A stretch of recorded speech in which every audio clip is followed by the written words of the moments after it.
susuko. Di na bali mang gumarahe, hindi importante ang pagmamadali. Makukuha mo rin kasabay ng mga ngiti. Hayaan mo na yung mga puro lang salita, walang makakapigil lalo kung meron kang tiyaga. Maniwala ka lang, panahon lang din yan. Makakarating ka din sa tamang daan.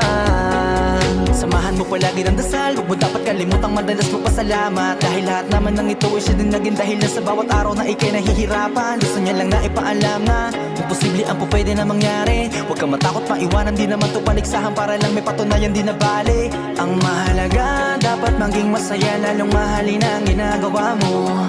Sipagan mo lang kahit nakakatamad, itutuloy mo. Walang masama hanggat wala kang dinatapakan tao. Yan